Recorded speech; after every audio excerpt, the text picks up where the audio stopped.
The Cayman Islands Chamber of Commerce Pension Plan is kicking off the new year with a new website to better serve our members and a new administrator's agent that will help fulfill our vision for your pension plan. Our website, chamberpension.ky, features improved web services like a real-time chat to help answer your questions quicker and audio tips to help you plan for your retirement savings arrangement. Our new administrator's agent, Saxon Administration Limited, will benefit members through enhanced systems and IT services, allowing for a greater customer service experience. The Cayman Islands Chamber of Commerce Pension Plan. We're here for you. If you would like to join or request further information, visit chamberpension.ky. And for information as it happens, follow us on Facebook, LinkedIn, or Instagram. Email admin@pensions.ky or call 745-7630.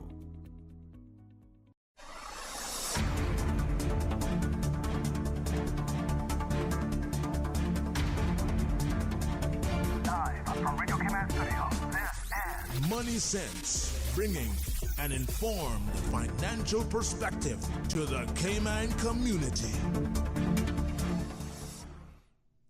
All right, welcome to Money Sense. This is Adam Butler. I am joining Simon, Amy, Emil, and the team at the CFA Society to add to the rotation at Money Sense. I'm here today with Steve Broadbelt. Steve is a business owner in the community, long-term business owner, and also the president of CIASA, and we're going to discuss investing in our community today. And Steve has been spearheading for the last several years a substantial new community project, and I wanted to get his perspective on how to effectively work with government and the private sector to get a large project of this nature funded and eventually deployed. So, Steve, welcome to the show. Thank you, Adam. Good morning. Yeah. So, Steve, what do you do for your day job? And then maybe tell us a little bit about your role at CIASA and what CIASA's mandate is. Yeah, my day job is in the tourism industry, and that's finally coming back online. And with my focus in that industry is scuba diving, and I run a dive resort on the east end of Grand Cayman. So still around the water, and my passion is the ocean and water in general. So swimming is a nice progression from that and from a volunteer perspective. Perfect. So you've been a director at CIASA for a while, and you're now the president. So maybe tell us a little bit about what CIASA's mandate is, and then we'll talk about the project that CIASA's been spearheading. Yeah, we're the Cayman Islands Aquatic Sports Association. It used to be named the Amateur Swimming Association, but it's been renamed, but it is the same non-profit organization. We're the federation for the country for all aquatic sports, from competitive swimming, open water swimming, water polo, artistic swimming, all those different disciplines. We also, provide input and approval on licensed learn to swim programs. So from the very beginning for introductory levels for learn to swim, and all the way to international competitions. We don't actually provide any direct teaching. We're more of an oversight body or a federation. Perfect.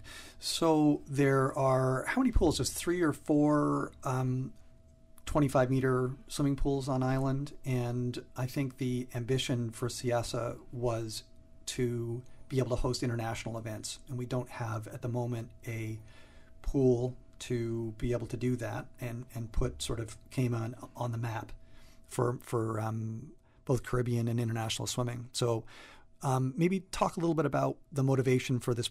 First of all, what project is it that you've been working on for the last couple of years, and what was the motivation for it?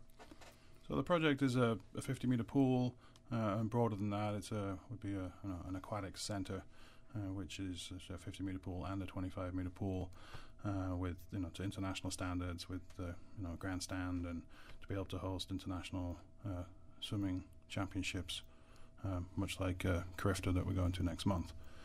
And as you said, all we have are 25-meter pools, and 3 here, 1 in Cayman Brac, that are of kind of a domestic, local competition standard, but you're not going to be able to host international meets. Athletes are not going to travel here. to compete in these kind of pools that we have. It's much like asking our track athletes to train on a 200-meter track when they run the 400. It's just not big enough, not the right size. Right, and there's a tourism dimension to the project as well, right? Yeah, definitely. Sports tourism is something that we've seen various very good efforts on that in the past, but one of the things that makes it difficult to host events is accommodations, and the price of accommodations being particularly high on the 7 Mile Beach area, and that puts the cost per athlete, especially with your kind of age group, high school level international meets, it becomes way too expensive. So we haven't been successful at hosting enough or many of them in various disciplines, whether like squash and basketball, other things. It just becomes expensive. Yeah. So the focus of this show is sort of on how a project of this nature comes to fruition. And so I know you've been working on this for several years. So maybe take us back to when you first initiated this project, and then how were you able to go out and interface with government and the private sector in order to, first of all, get permission and then fund the project? Well, there's some history with this project going back over 15 years with, and then it got shelved in 2004 due to Hurricane Ivan, and it was that was when it was initially done by people before me, and then another push was made back in 2008, and then there was the financial crisis, and the funding fell through, and third time lucky, we're making another push on this, and we think what we'll end up with is even is better than what the original plans were, and timing is everything. But a key part of this project is a public-private partnership with the government and Swimming Federation, CIASA. So prior to this project, did you have other experience in dealing with government and building coalitions for major projects, or was this the first of its kind for you? The only similar project would be the sinking of the Kittiwake. I was involved in that. I was probably the second or third person in command on the Tourism Association side. Nancy Easterbrook and Rod McDowell and myself worked very closely with government, negotiating a lease on the seafloor and the whole sinking of the Kittiwake wreck back in, 11 years ago.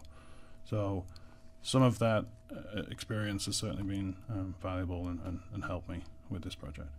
So how do you get started? How do you know who to approach at government and how to navigate the, presumably labyrinthine and highly political,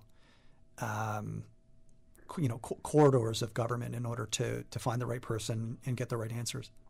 Well, any meeting we've had with ministers in government has been very supportive. Of some of my first meeting with the Minister of Education and Sports at the time was, Steve, don't sell me on swimming. I'm already sold on swimming. Let's talk about the details of how we're going to get this done. So, and that's been the case through and through. So, the big hurdle number one is the property, the land, to build the project on, and government has come to the table and offered Crown property on a long-term lease basis for the project, and that's something that we're going through now, and that has to be finalized before we can move on to the next stage. So what is the proposed site? So the proposed site is next to the current Lions pool at the Truman Bodden Sports Complex.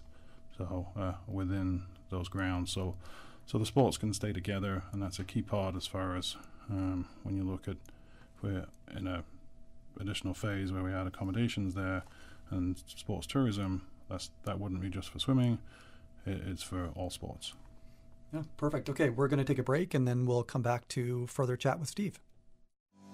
As the longest established pensions plan in the Cayman Islands, the Chamber Pension Plan looks forward to delivering the same strong performance for our members, but now in a new location. As of March 1st, our new pensions operation office is located at 14 Saturn Close, Eastern Avenue, the same building as our new administrator's agent, Saxon Administration Limited. A dedicated and experienced team will be assigned to the Chamber Pension Plan. If you would like to join or request further information, visit chamberpension.ky. And for information as it happens, follow us on Facebook, LinkedIn, or Instagram. Email admin@pensions.ky or call 745-7630. The Cayman Islands Chamber of Commerce Pension Plan. New location, new administrator's agent, new customer service, same strong performance. Money Sense, the only personal finance radio show in the Cayman Islands, hosted by Simon Caudry from the CFA Society Cayman Islands. This is Money Sense. Yeah, this is Adam Butler back again. I'm joining the team, Simon, Amy, Emil, and the team from the CFA to host Money Sense. We have Steve Broadbelt on the show today, talking about the exciting new project, a 50-meter pool being built near the current Lions Pool. And I just want to maybe dig into exactly what the government has committed to in terms of funding for this project. Yeah, well, we've very excited and pleased to see the in the current budget, 2 million CI was approved, and that's a huge milestone for us that it's actually formally been approved, despite verbal commitments in the past. The timing hasn't been right, but this time, we finally got this in the budget in black and white, and then. And very clearly in the strategic policy statement, and as far as building resources for the community to enjoy, is very specifically a 50-meter pool. So, so we're excited that we're just going, progressing and reaching all these milestones that we need to at this stage, and have all the support that we could wish for from the government right now. So. Tell me about the level of planning that was required before you were able to effectively take this to government and expect to get this type of commitment.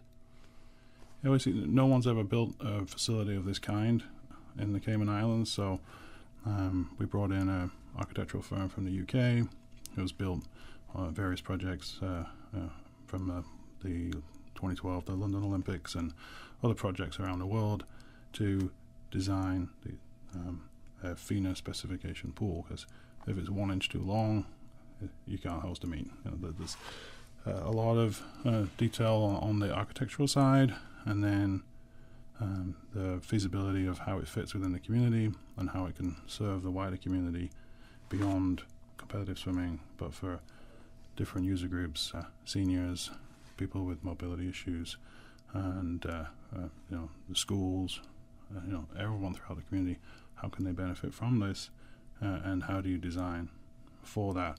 So we've gone through various, studies and rounds with this to arrive at a very, fleshed out plan for what we're going to build, and rather than too often you see after the fact, I wish to design this slightly differently. So we've really gone through a very, very detailed design process to get to a point where we're confident what we're building would be, a center of excellence in the Caribbean for swimming.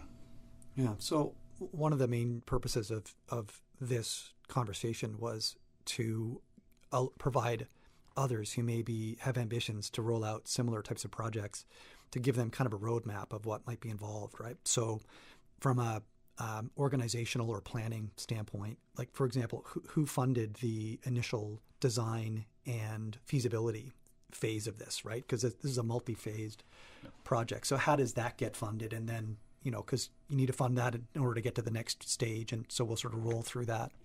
That's all been funded by CIASA, these initial costs up front. And that's been from various fundraising projects we've done over the last 10 years. And we've put money aside for this project, for these initial upfront costs to get something drawn and approved by planning, and say that that's coming up next. And I'm sure there was revisions along the way as you interfaced with government, and they gave you guidance on what they needed and that sort of thing. Yeah, and there'll be more to come as well. So there's certainly a long process from now to get in everything approved through planning. We're probably looking 6 to 9 months from now before we get to the stage where we're able to actually start building. And then once you start building, what is the hoped for timeline? Well, if you look at, we would like to host Carifta here as an international meet, probably as our first international meet, and that runs every Easter, normally in April. So it would be, we'd like to get it finished before that in an annual cycle. But we're probably 2.5 years out. Yeah, that's exciting. So what are the potential involvements for the private sector in this project? It's not going to happen without private sector involvement, so that is key. So part of government's contribution of the partnership is some cash and then the property, the land. And you're not going to find a site that size in the right area near the schools, other than what we've got with Crown property. And then the private part of the funding is there will be annual pledges from big anchor sponsors, which fund a loan that covers the rest of it. That would be the financial structure of that. And then a key part of the economic model, the economic engine of this project, is the accommodation side. The athlete accommodation, this kind of micro hotel concept that will provide significant income to not just for housing athletes, but for other visitors as well, that will provide a revenue stream on top of what is needed to fund the loan. And also what we see throughout the region is these amazing facilities get built, and then without realizing how expensive they are to run.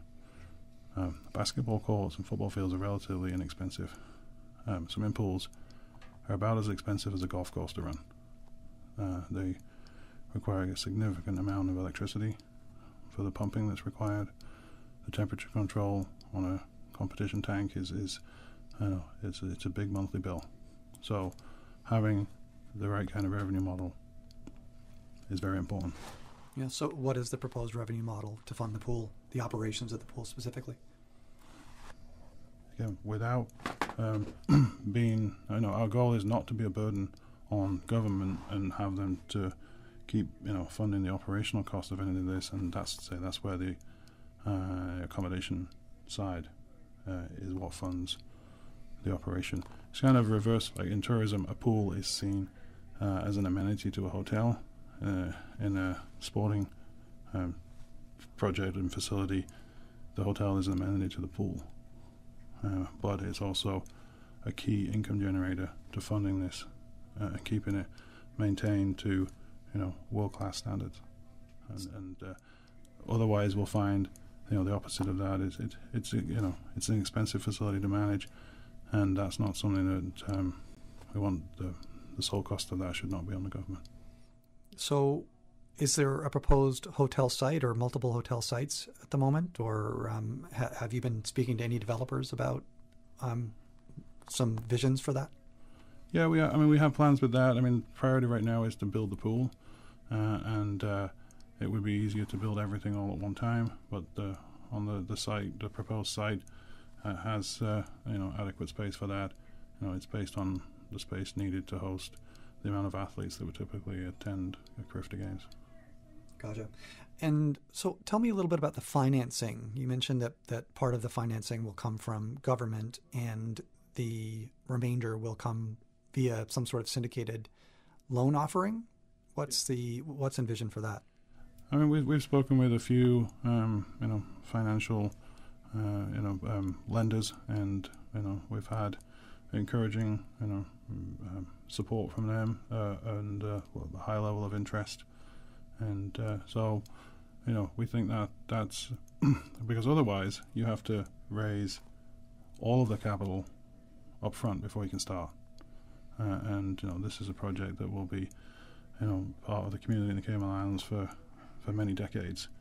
It is designed not just for what we need now, but it's designed what we need for 10 years from now, 25 years from now, and beyond that. And to try and raise all the money up front this is why these things don't happen, because it's hard to raise it all up front.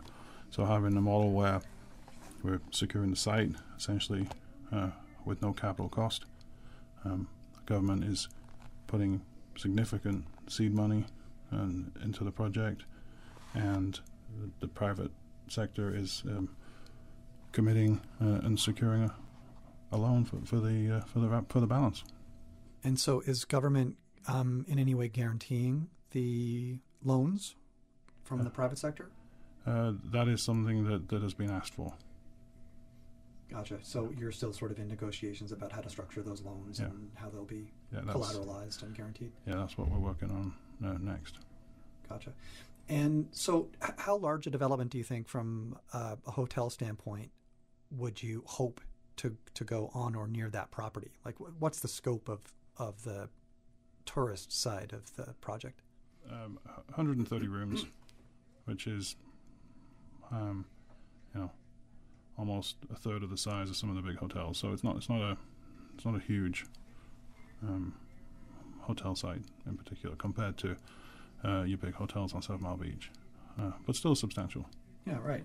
And we should explore the fact that it's not just swim meets that we would hope to host at that pool, right? There's other dimensions of SIASA's mandate, for example, water polo and artistic swimming, right? And so we could envision having water polo tournaments here, artistic swimming competitions, that sort of stuff as well. Absolutely. I mean, we've met and we spoke with football, with boxing, with netball, and with